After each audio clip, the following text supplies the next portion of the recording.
Vou fazer a leitura mais uma vez, verso de número 30. E que até mesmo entre vocês se levantarão homens falando coisas pervertidas para arrastar os discípulos atrás de si. Portanto, vigiem, lembrando que durante 3 anos, noite e dia, não cessei de demonstrar com lágrimas cada um de vocês. Eu peço à igreja leia o versículo 32. Agora, pois,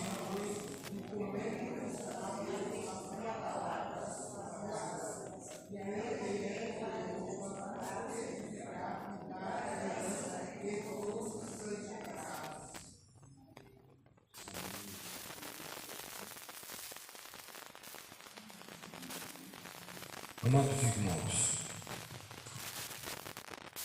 eu tenho sempre aqui falado com os irmãos, a gente tem sempre meditado, né? Tivemos um domingo passado abençoado e faltou energia, trouxemos uma palavra de edificação e nós aqui temos tentado, irmãos, com muita dificuldade, né? Trazendo sempre uma palavra que nos leve à realidade de Cristo o mais próxima possível. Essa é a função da palavra de Deus, é a função do reunir da igreja. Foi bem falado aqui pelo irmão Deus, na sua oportunidade, o Espírito de Deus falou aos nossos corações. Estou um pouquinho afônico nessa manhã, os irmãos me perdoem, né? E muitas coisas foram passadas, foram ensinadas na nossa busca da nossa caminhada. Eu acho que a melhor coisa que existe, irmãos, é quando a gente passa a ter uma vida sem artificialismo. Sabe? Eu observo o quanto as pessoas têm sido artificial, tipo assim, robô, sabe? Sempre no automático. Sorria. Descontraia. Essa vida de tensões nervosas, do aumento, né, dessas substâncias que trazem o estresse, os ataques dos dia a dia, ela enrijece o nosso corpo.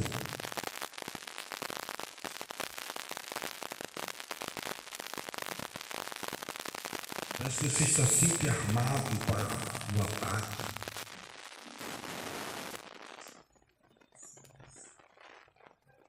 Preocupado com um avião cair na sua casa, preocupado com o carro perder o controle, até preocupação para tudo que é lado, preocupado para não dar uma desinteria, até de ir no banheiro fica preocupado, se preocupa por tudo, a vida fica tensa, rígida, e às vezes qualquer palavra nos inflama, porque a gente está num estado de guerra constante. Mas Deus está falando que Ele pelejará por nós. Ele não só pelejará por nós, Ele peleja por nós.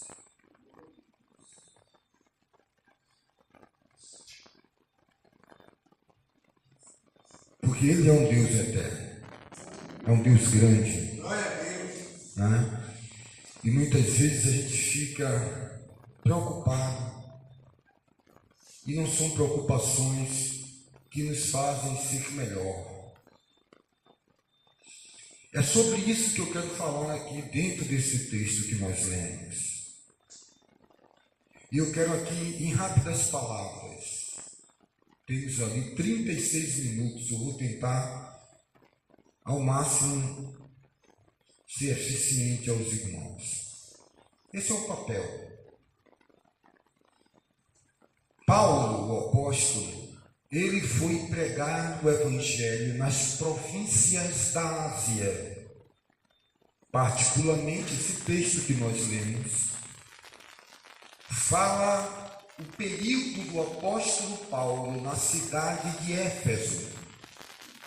Aqui, conforme o texto, ele passou por Éfeso 3 anos, Paulo alugou uma casa nesta cidade e passou a morar ali. Nesses 3 anos, o apóstolo Paulo dá o seu próprio exemplo.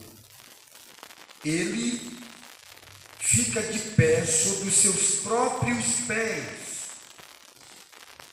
Ele não pede na delegacia um atestado de conduta.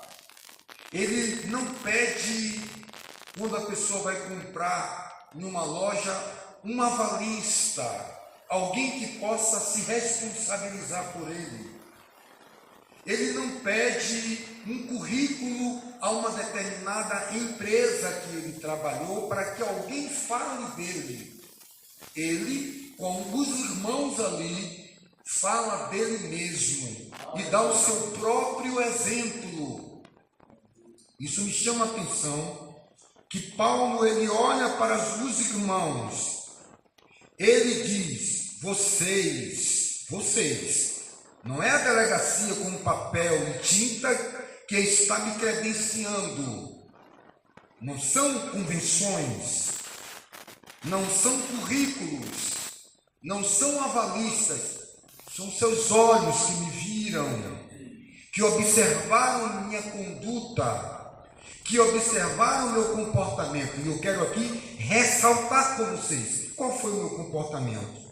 Vocês mesmos sabem que com essas minhas mãos serviam para o que era necessário a mim e aos que estavam comigo. Em tudo, preste bem atenção à redundância de suas palavras, em tudo tenho mostrado a vocês que trabalhando assim é preciso socorrer os necessitados e lembrar das palavras do próprio Senhor Jesus, mas bem-aventurado é dar do que receber. De ninguém cobicei prata, de ninguém cobicei ouro, de ninguém cobicei vestimentas. E ele ali vai falando de toda a sua vida e chamando a atenção dos irmãos, que daquele meio ali iria surgir algumas pessoas com a mente auspiciosa, que iria querer dominá-los, conduzi-los e fazer da piedade, da obra do Senhor, uma fonte de lucro. Paulo já falava isso ao irmão Timóteo em Efésios. Ele dizia que se alguém não se conformava com a sã doutrina de Cristo, nada sabia. E que nós vimos ao mundo nu e nu voltaremos. E ele diz, tendo que comer o que vestir, estamos com isso contentes. Porque a piedade é fonte de lucro, mas não a fonte de lucro financeira, humanamente falando, empresarial, mas de ter o nome escrito no livro da vida. Ele diz, o amor ao dinheiro é a raiz de todos os males. E muitos querem ser ricos, caem em laço e em tentação do diabo e grande ruína. Paulo ele já era um homem estudado, um ex-filósofo, um ex-estoico, um ex-epicureu, um ex-fariseu, estudante, conhecia os meandros da administração, dos domínios da mente, da intelectualidade, e ele se desbruça, ele arranca, ele joga isso tudo como um esterco e abraça esse evangelho de simplicidade de Cristo. Ele passa 3 anos em Éfeso, ali ensinando, vivenciando aos irmãos, e quando ele vai embora, ele fala aqui para os irmãos, ele diz, olha, eu entrego vocês aos cuidados de Deus, e a palavra de João, de Pedro, de Flávio, de tal instituição, de tal crédulo, de tal interpretatividade, não, aos cuidados de Deus e da palavra da sua graça. É importantíssimo nós redundar as palavras das Escrituras, repetindo-as 4, 5, 6 vezes, até que ela entre e se impregne em nosso ser.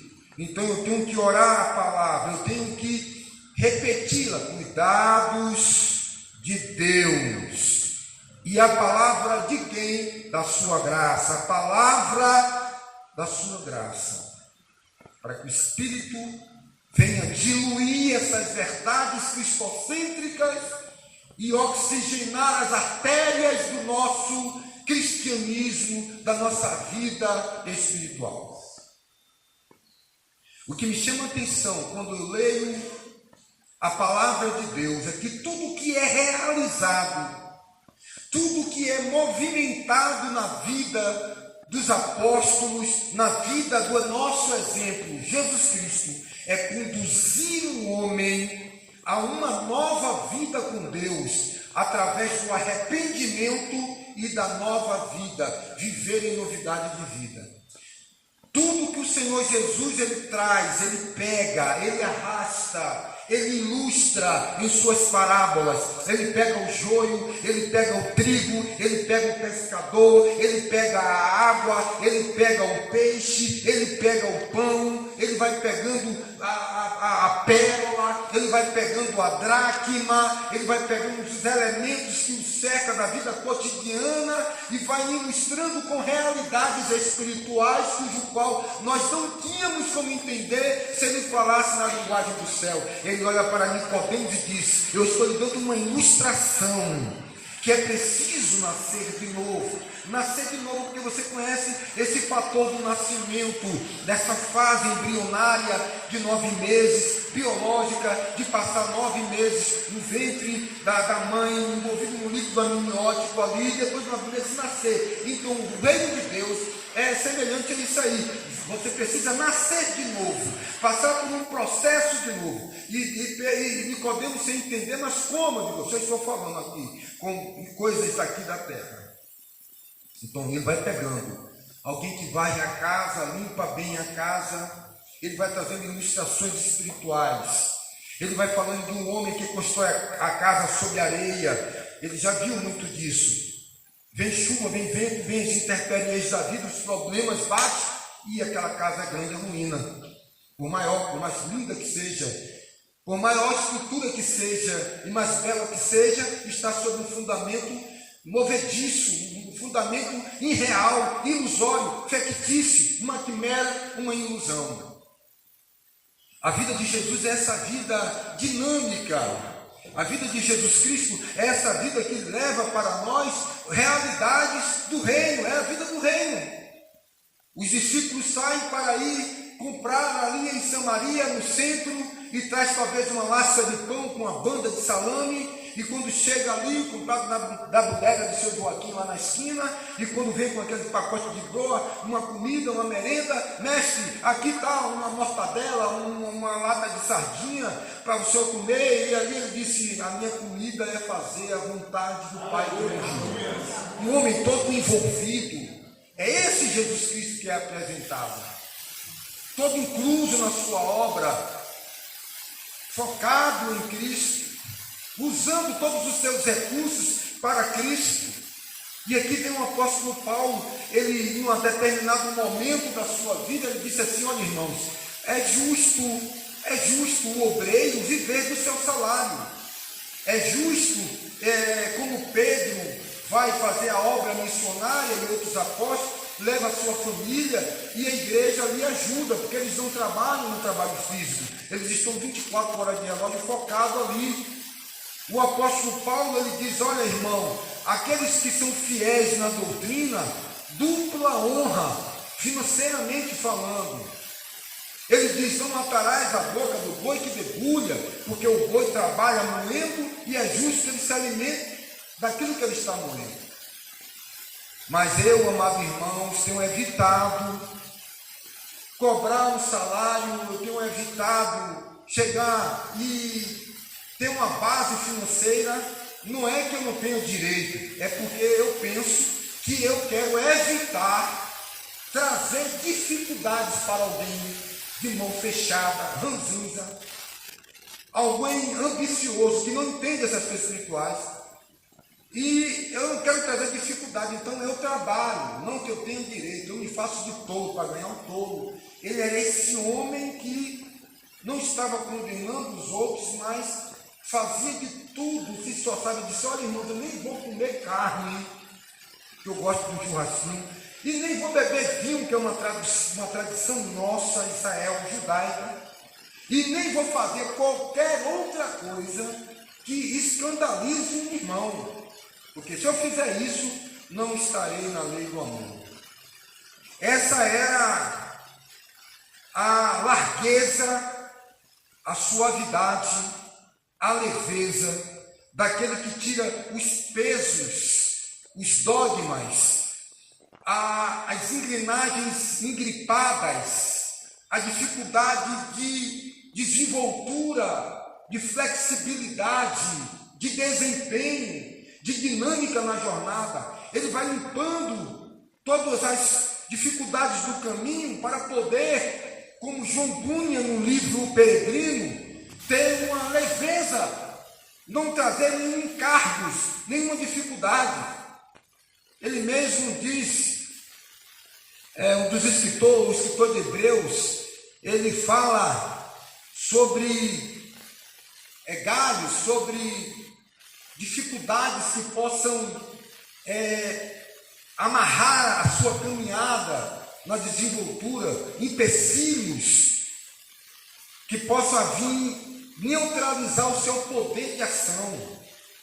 E nós observamos isso no apóstolo Paulo, no Senhor Jesus e nos discípulos.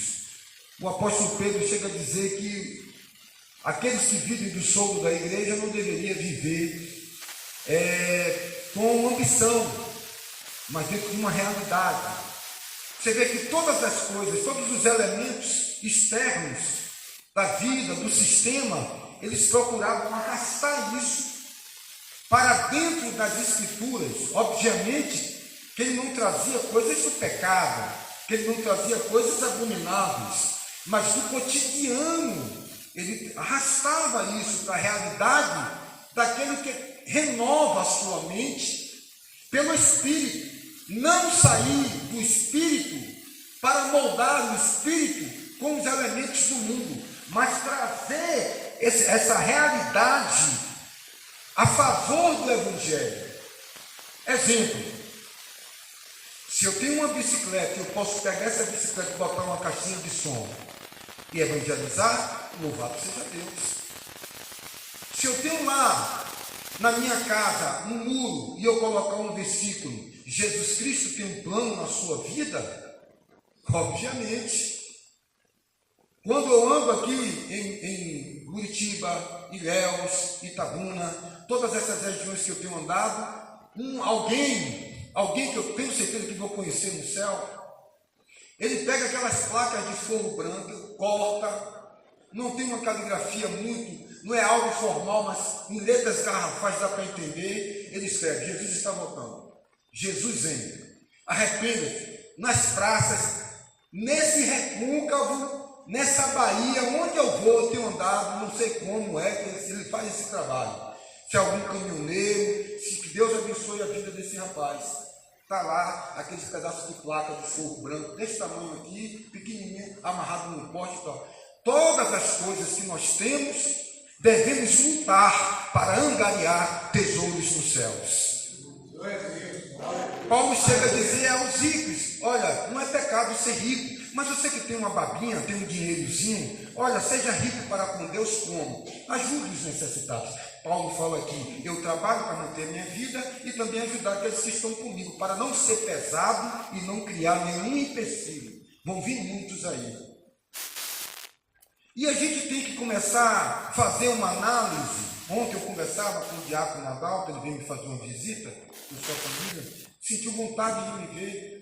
Estava trabalhando pela manhã, dando um digitório a um irmão, e pela tarde cheguei em casa. Ele ligou para mim meio-dia, eu disse: eu estou chegando aí daqui a pouco, umas 3 horas, não sei bem, 4. Eu cheguei lá em casa, nem tirei a roupa, peguei uma laranja, fui pro quintal lá, chupou a laranja, só fez um café, conversando, dizendo a ele: quando a gente fica muito tempo em um lugar, vendo muitas coisas, a gente vai criando na nossa mente algo que parece ser normal. O pecado, a corrupção. Tinha uma outra pessoa com a mente fresca. Ela chega tipo assim, aqui em alguns lugares que eu tenho andado, às vezes você chega num bar, você vai comprar um refrigerante, você chega numa rua, você passa, é um esgoto aberto, um mau cheiro incrível. É alguns lugares com urina de gato, fezes de gato, muitos gatos. As pessoas já estão vivendo ali, já há tanto tempo, que elas já estão acostumadas e elas não percebem.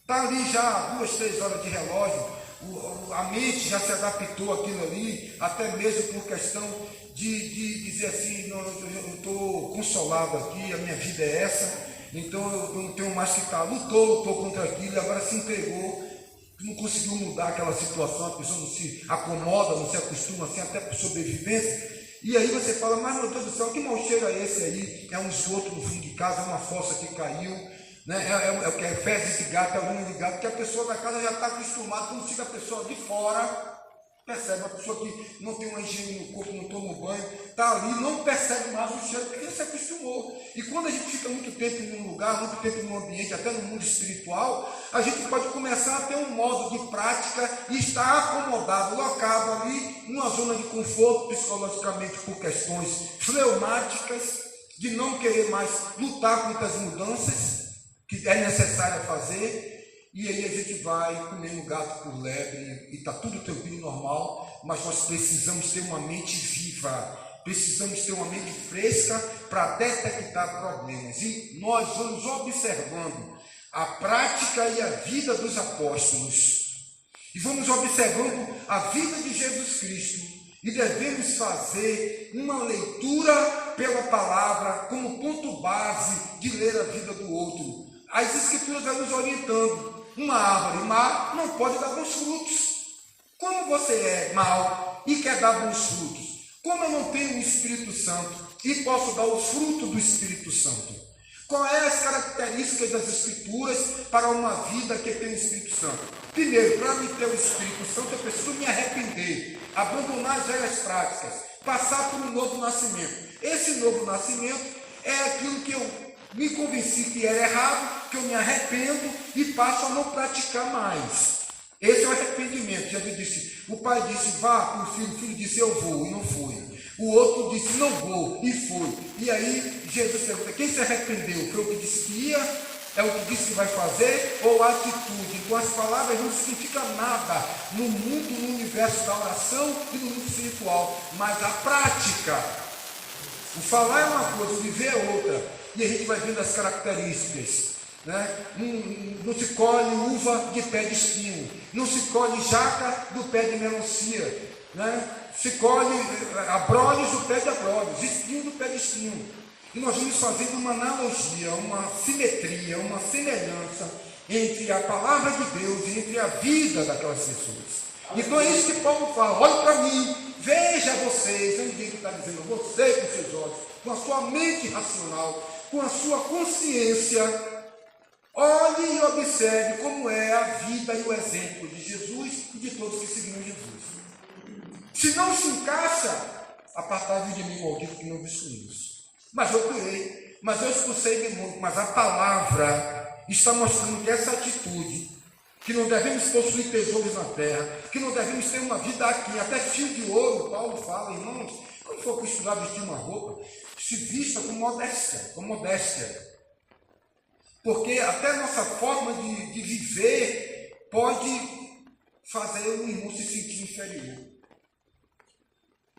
Não com roupas brilhosas, as irmãs que agora estão se convertendo, que vêm da alta sociedade, mantenha um ambiente de simplicidade, mas a simplicidade no sentido mesmo do nosso comportamento, do nosso falar, de fugir da soberba, do orgulho. Então você vê todas as características das coisas que vão sendo pegadas, vai montando esse esqueleto, montando essa estrutura que é o Evangelho do Senhor Jesus Cristo e a doutrina dos apóstolos.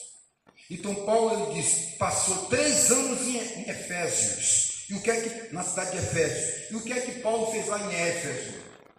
Ele ensinou, ele mostrou 3 anos e foi embora. Às vezes alguém já tem 10 anos ensinando a você. Porque, o que é que eu quero dizer, irmãos? Vamos supor que a palavra de Deus tenha 10 folhas. Olhe bem para mim aqui. 10 folhas. 10 folhas escritas. Eu pego as 10 folhas e ensino a você. Eu tenho que arranjar mais outra folha para colocar aqui. É só 10. Mas eu tenho que todo dia trazer coisas novas, novos elementos para manter você. Porque esses 10, o suficiente, o elemento do Evangelho de Cristo, os irmãos de Gálatas estavam assim. Como é? Vem cá, como é que eu trago aqui 10 folhas e vocês arranjam outro? Essas outras folhas que você arranjou aí é anátema, é maldito. Até mesmo se um anjo descer do céu com mais folhas para lhe ensinar. Só são 10. É toda hora uma inovação. É toda hora um evangelho de terapia. É toda hora uma palavra motivacional. Parece que você não consegue atingir o ápice. Que ápice é esse? Que nível de perfeição é essa? Que mantém você dependente dessa terapia, dessa espiritualidade esdrúxula, que nem mesmo eles, na vida íntima deles, conseguem viver. Porque na intimidade, quando postam alguma coisa nas redes sociais, vivem uma vida com uma espiritualidade completamente diferente daquela de cima do altar. Muitas vezes estão numa praia, numa piscina, nada disso é errado, não é sobre isso que eu estou dizendo, mas vivem uma outra esfera espiritual e traz uma esfera espiritual para o gado. Traz algo dicotomizado e limitado, que não muda as estruturas. E nos traz uma dependência de um alimento que não mostra realmente as realidades do Evangelho, que é simples, que é básico, é um jugo suave, é um fardo leve, é uma realidade dessas coisas, desses elementos, a pérola, a dracma, a vassoura que varre, o fruto, sabe? A árvore que está dando fruto, ele vem em poda. São realidades simples, mas que nos levam para realidades verdadeiras espirituais. E aí nós ficamos, ou começando ontem com o irmão Adalto, sobre elementos do Antigo Testamento que a gente vai tocando. Eu disse a ele, os únicos pontos, desses pontos que Jesus Cristo pega para fazer uma construção de um entendimento do reino de Deus, de todos os elementos dos patriarcas, de todas as coisas ricas que está lá no Antigo Testamento, e muitas coisas ricas lá no Antigo Testamento, mas o Senhor Jesus Cristo pega poucos pontos. Salomão, quando ele fala da vida espiritual, ele vai lá em Salomão e fala da glória de Salomão para exemplificar a simplicidade dos lírios do campo. Veja, nem Salomão. Ele entra numa realidade para ilustrar a realidade dessa palavra da graça que Paulo fala aqui. Nos entrega aos cuidados de Deus e a palavra da graça.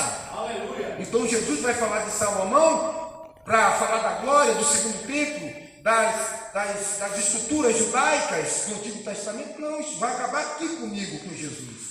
Na minha ressurreição, são novos tempos, é uma nova aliança. Eu não tenho que buscar coisas lá do passado, do Deus que mata, que dá ordem de matar, porque havia ali uma realidade que traz cerimônias. A gente vai falar daqui a pouco sobre isso, no final, para fechar. Ele fala de Salomão, ele fala sobre a mulher de Ló. Não tem nenhum objetivo dizer que era Maria, era Joana. Não tem, não é a personalidade da mulher, de Dona Maria, da Glória. Não, é a mulher de Ló. Qual o nome dela? Não tem. A atitude dela que é importante aqui. É essa atitude que eu quero falar, que ela estava salva, estava livre do juízo que veio sobre aquela cidade. Era uma mulher justa, se tivesse, que Deus não usa pistolão, tirou, mas ela olhou para trás e se lembrava da mulher de Ló. Fala de Ló, quando Ló saiu de Sodoma e Gomorra, veio o juízo. Fala de Noé, tudo mostrando que a salvação, ao plano de redenção, de justificação, que é ele mesmo, o caminho, verdade e vida. O caminho, a verdade e a vida. Ele não vai falar de Jacó, de Abraão, da passagem do Rio Vermelho, do Mar Vermelho. Não, nada disso. Jesus conhecia isso como ninguém. Vamos focar a palavra da graça. Agora veja bem aí o que é que o escritor de Hebreus fala no capítulo, vamos dizer aqui, capítulo de número 9, capítulo 13, para encerrarmos. Capítulo 13, versículo 9. Capítulo 13, verso 9 diz assim: não se deixem levar por ensinamentos motivacionais, terapias, doutrinas diferentes e estranhas, porque o que vale, olha aí, ó a autenticação, ou seja, o que vale é o que vale. É ter o coração confirmado aonde? Na graça, palavra da graça, e não com alimentos que nunca trouxeram proveito aos que se preocupam com isso. Agora veja um pouquinho mais no capítulo 9, verso 10. Que alimentos são esses? Capítulo 9, verso 10. Diz assim, verso 9: isso é uma parábola para a época presente, no qual se oferecem dons e sacrifícios, embora estes, no que diz respeito à consciência, sejam eficazes para aperfeiçoar aqueles que prestam culto, pois não passam de ordenanças da carne, baseadas somente em comida, bebida e diversas cerimônias de purificação, impostas até o tempo oportuno de reforma, imposta até o tempo de chegar a nova aliança. As coisas velhas se passaram, a velha aliança, agora é a nova aliança. Então, aquelas cerimônias, fábulas judaicas, aquelas coisas lá do Antigo Testamento, elas se encerram. Agora chegou o tempo da graça, o tempo do refrigério pela palavra de Deus. Então, eu posso usar o Antigo Testamento, ó Deus, com milhares de palavras motivacionais, porque ali a gente estava depressivo. Irmãos, essas palavras terápicas, motivacionais, não é que eu estou dizendo que está errado, mas o objetivo da edificação no Novo Testamento aqui, você releia o Novo Testamento, releia as cartas paulinas, releia as cartas apostólicas, e você vai ver o foco de Jesus Cristo, o foco das Escrituras na edificação do corpo de Cristo.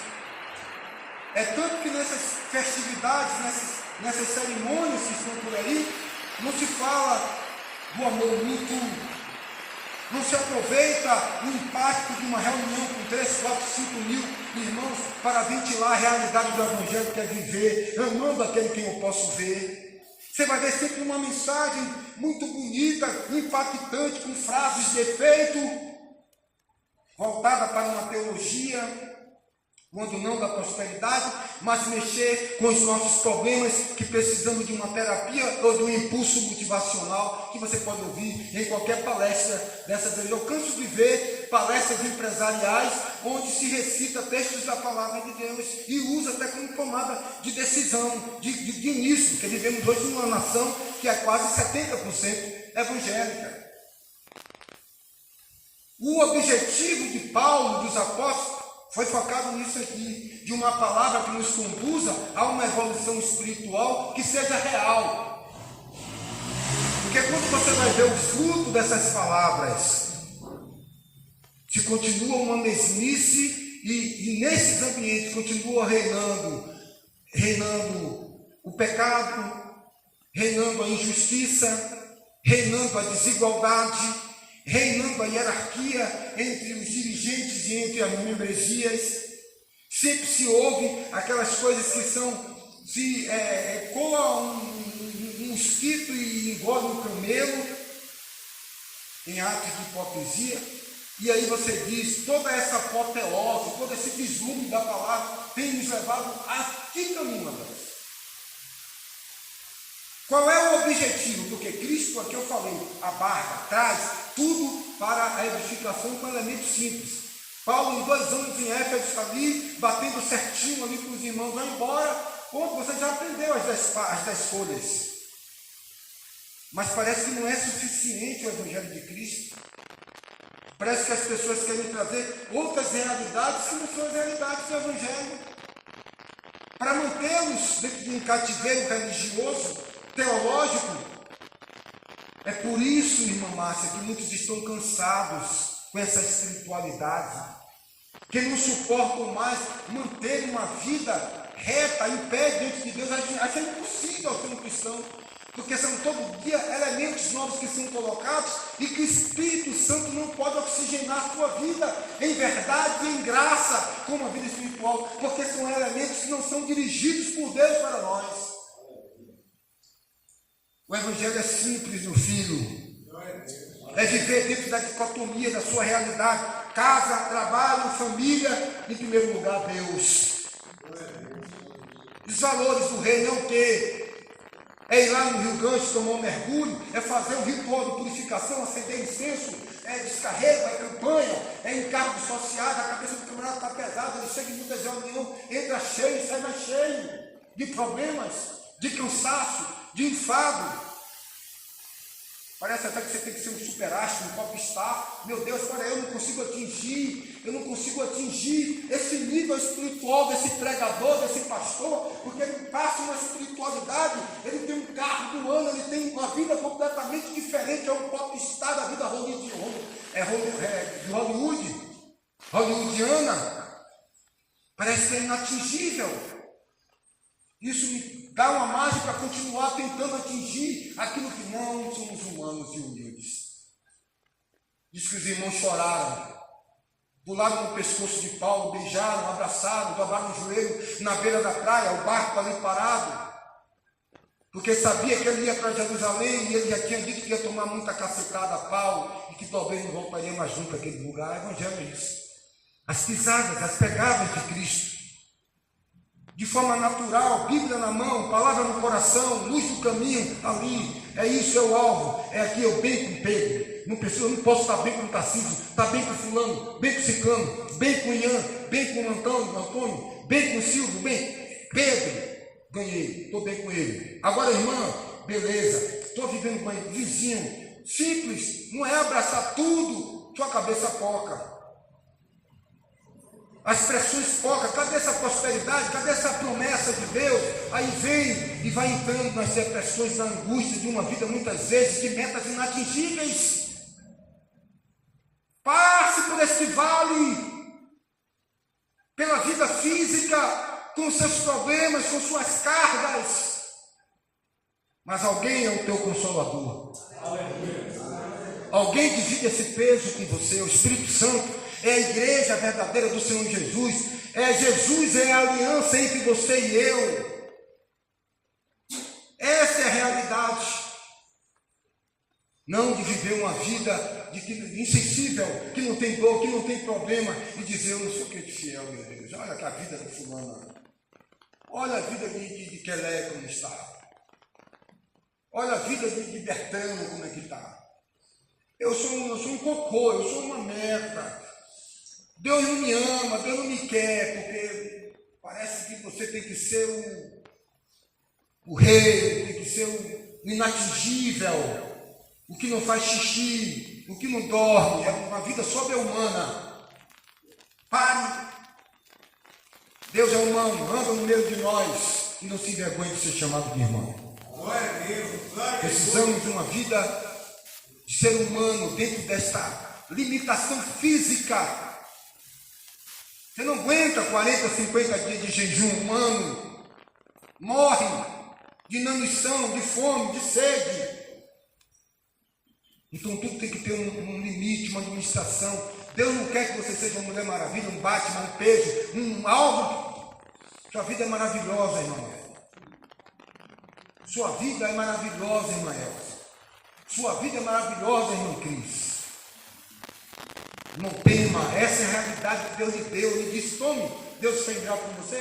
Você queria nascer ainda na Indochina? Queria ter nascido aonde?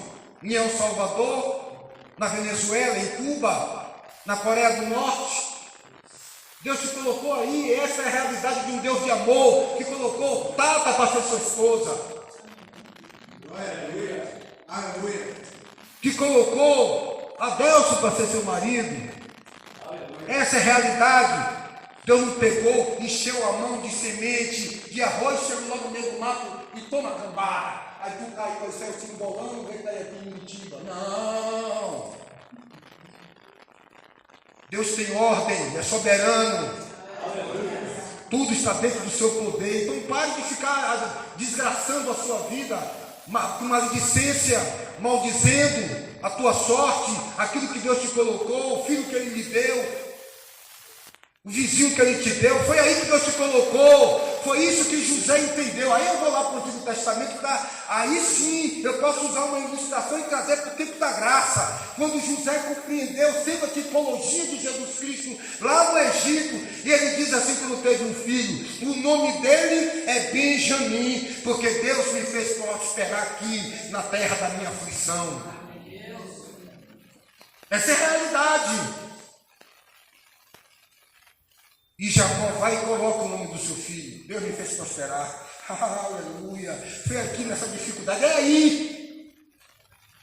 Aí você fica dizendo, eu sou assim, miserável, porque minha mãe era ruim, porque meu pai era ruim, porque eu nunca fui no cinema com um saco de pipoca com um coco ralado lá no jardim da cidade, no jardim zoológico de Salvador. Titia nunca me levou para tomar um banho no farol da Barra, levou meu irmãozinho. Nada. Todos os elementos é para forjar o seu caráter.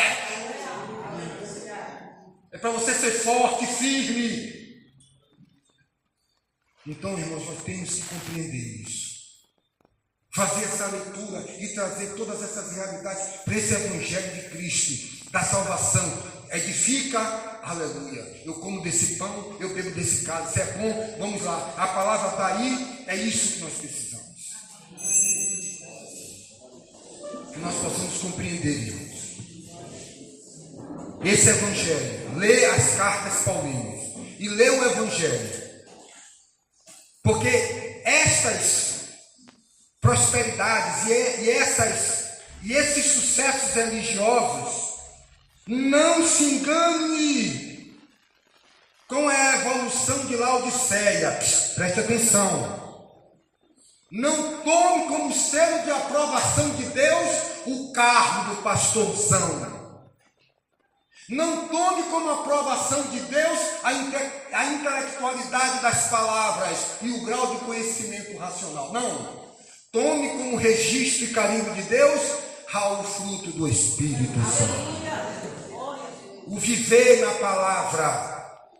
A capacidade de perdoar, de suportar aqueles que ainda não estão no seu nível. Come vegetal, suporte. Isso é que deve nortear, irmãos, a nossa vida, a palavra. Cuidado, cuidado, aqui está o Paulinho Santo. Não ache bonito a coreografia,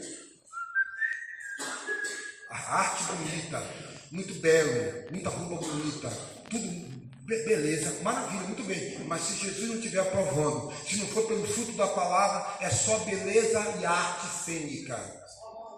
Se não muda a nossa estrutura espiritual, se não vem do Espírito para nos estimularmos em amor, estimularmos em amor, como foi dito aqui em Hebreus, e a palavra da graça que nos sustenta, como Cristo fez e Paulo e os apóstolos fizeram, trazer tudo para Cristo e a sua palavra que nos evolui e nos dá o verdadeiro crescimento. Que Deus em Cristo nos abençoe. Feche seus olhos, eu quero orar por você.